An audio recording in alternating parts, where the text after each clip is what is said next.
यमकेश्वर के तल्ला बनास गांव में कार्यक्रम में पहुंचे मुख्यमंत्री योगी का ध्यान एक बच्चे ने अपनी ओर खींच लिया। बच्चा योगी की वेशभूषा में ही आया था। योगी आदित्यनाथ ने बच्चे को गोद में ले लिया और थोड़ी देर तक बच्चे को खिलाते रहे।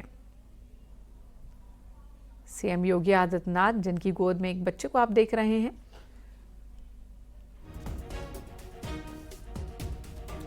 जिसने बिल्कुल योगी की तरह ही लिबास पहन रखा है।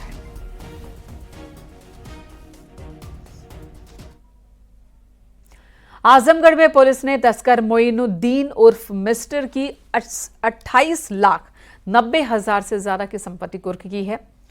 पुलिस की इस कार्रवाई के बाद तस्करों में हड़कंप मच गया है। पुलिस के साथ ही राजस्व की टीम ने फरार चल रहे गौ तस्कर पर ही एक्शन लिया। आरोपों के मुताबिक उसने अपराध से कमाए पैसे से ये संपत्ति बनाई थी। डीएम के आदेश पर गैंगस्टर एक्ट के तहत कार्रवाई हुई है। आरोपी मोइनुद्दीन उर्फ मिस्टर के खिलाफ निजामाबाद और तहबपुर थाने में तस्करी के मुकदमे दर्ज हैं। अंतर्गत जब उसकी अवैध कार्यों से संपत्ति जो उसने अर्जित की थी उसके बारे में जानकारी की गई तो पता चला कि तहसील निजामाबाद के अंतर्गत गांव धूरीपुर में उसके द्वारा कई सारी प्रॉपर्टी खरीदी गई है, उनकी जो अवैध कार्यों से अर्जित की गई है। इसकी अंतर्गत रिपोर्ट बनाकर डीएम साहब से आदेश प्राप्त किया गया, जिस आदेश के अनुपालना में कल 28,90,000 रुपए की संपत्ति को गांव धूरीपुर में जब्त किया गया है। आगे भी इसकी प्रॉपर्टियों को चिन्हित किया जा रहा है। जो भी इसके अवैध कार्यों से प्रॉपर्टी अर्जित की गई होंगी उन सभी को आगे कुर्क किया जाएगा। खबर अयोध्या से, जहां रामलला के दर्शन अवधि में बदलाव किया गया है। बदलाव का मुख्य कारण बदलता मौसम है। आपको बता दें, महाकुंभ के स्नान के बाद श्रद्धालुओं का सैलाब अयोध्या पहुंच रहा था और ऐसे में राम मंदिर ट्रस्ट ने श्रद्धालुओं की सुविधा के लिए सुबह 5 बजे से ही रामलला के द्वार दर्शन के लिए खोलने शुरू कर दिए। लेकिन अब बदलते मौसम के साथ एक बार फिर दर्शन की टाइमिंग में बदलाव किया गया है। अब सुबह 6 बजे ही कपाट खुलेंगे। रात 10 बजे तक अनवरत दर्शन हो सकेंगे।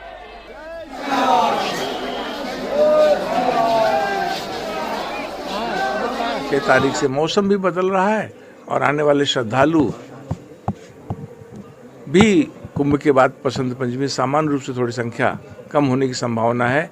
इसलिए हमने थोड़ा समय को आने वाले कार्यकर्ताओं की दृष्टि से व्यवस्था में लगे लोगों को भी थोड़ा व्यवस्था करने में सुविधा मिले, इसलिए प्रातःकाल 6 बजे दर्शन के लिए सुग्रीव किला से सभी श्रद्धालुओं का प्रवेश होगा। आरती होगी भगवान की, दर्शन प्रारंभ हो जाएगा। दोपहर की अवधि में जब भगवान का भोग लगता है तो अल्प समय के लिए भोग के लिए विश्राम होगा। भोग के बाद पुनः पट खुल जाएगा और दर्शन यथावत चलता रहेगा।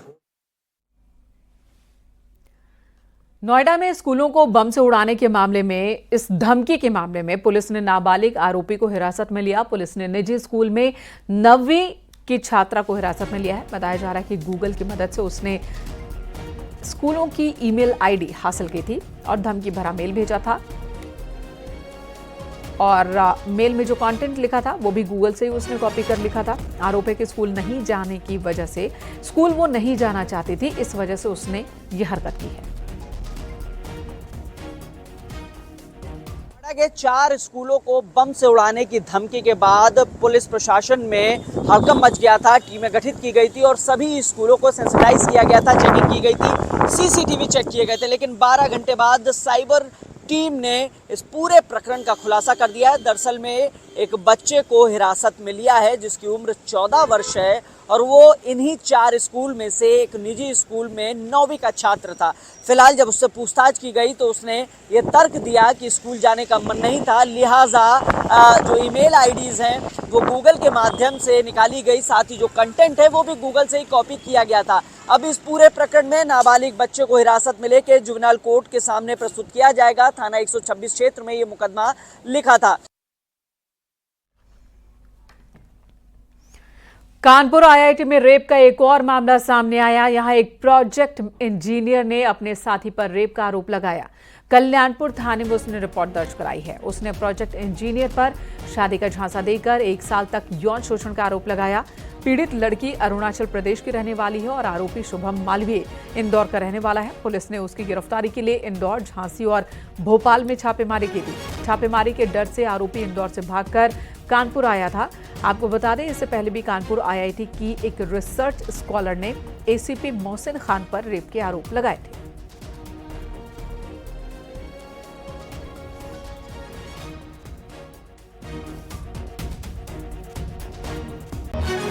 इस घटना के बाद पीड़िता के द्वारा दी गई तहरीर पे कल्याणपुर थाने पर एक अभियोग पंजीकृत किया गया था।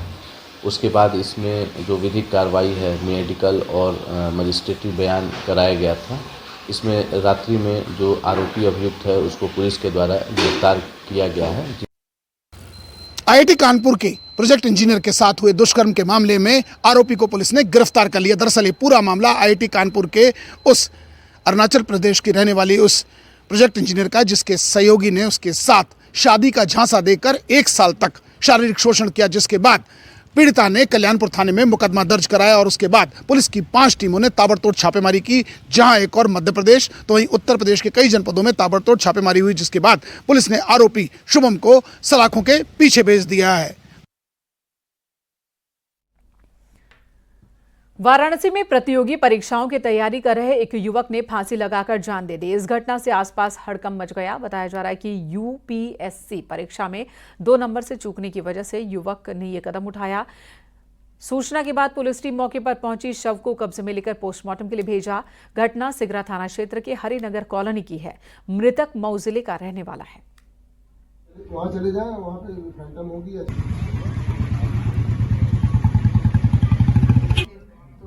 मर गए क्योंकि नौकरी कुछ बात। संगम की रेती पर इन दिनों विश्व का सबसे बड़ा समागम चल रहा है। विश्व के सबसे बड़े धार्मिक और आध्यात्मिक मेले महाकुंभ में बीते 24 दिनों में 38 करोड़ 97 लाख श्रद्धालु स्नान कर चुके हैं। अब तक महाकुंभ मेले के 4 स्नान पर्व पूरे हो चुके हैं, जबकि अखाड़ों ने तीनों अमृत स्नान पूरा कर लिया। इसके बाद भी देश के कोने कोने से बड़ी संख्या में श्रद्धालु महाकुंभ मेले में पहुंच रहे हैं। महाकुंभ मेले के 25वें दिन भी संगम की धरती पर बहुत भीड़ देखने को मिल रही है।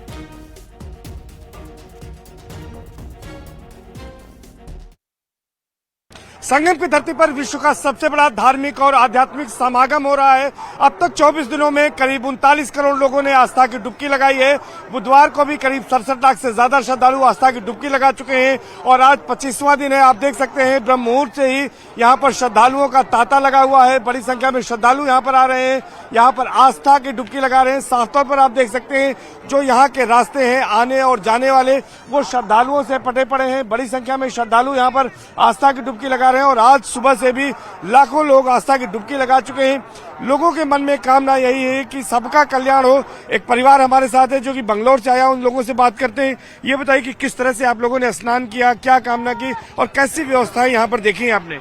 So it was amazing, my Hindi is not so good, sorry, it was amazing. We could not expect we will make it. Finally we have made it by the God of grace.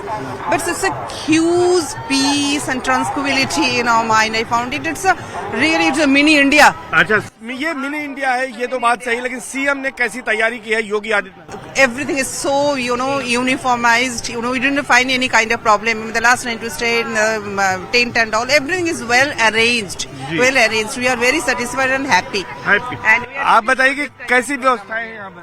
व्यवस्थाएं अच्छी है और कोई तकलीफ नहीं हुई है। अच्छे से हम आए और महास्नान किया, अच्छे से स्नान किया भगवान के लिए। मतलब क्या कामना कर रही हैं यहाँ पर आकर? दुनिया की पीस, शांति, वर्ल्ड पीस, शांति, विश्व शांति की कामना कर। मैम, आपने भी स्नान कर लिए हैं, टीका आपने लगाया है, किस तरह की कामना कर रहे हैं आप लोग? बस विश्व में शांति रहे, सब लोग प्रेम भाव से रहे, कोई दुश्मनी ना करे, अच्छे से रहे। केंद्रीय मंत्री श्रीपद नाइक महाकुंभ प्रयागराज पहुंचे। यहां उन्होंने महाकुंभ के इंतजामों को लेकर पीएम मोदी और सीएम योगी की खूब तारीफ की है। उन्होंने कहा कि पीएम मोदी और सीएम योगी के नेतृत्व में जिस तरह से तैयारी की गई है उसे व्यक्त नहीं किया जा सकता। श्रद्धालुओं को महाकुंभ मेले में हर तरह की सुविधा मिल रही है।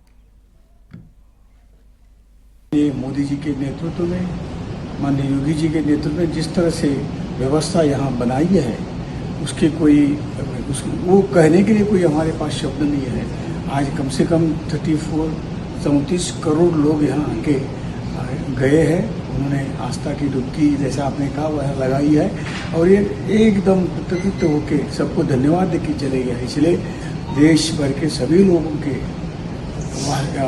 उनके सभी लोगों के तरफ से मैं फिर एक बार योगी जी का और मोदी जी का तहे दिल से धन्यवाद करता हूँ कि इतना बड़ा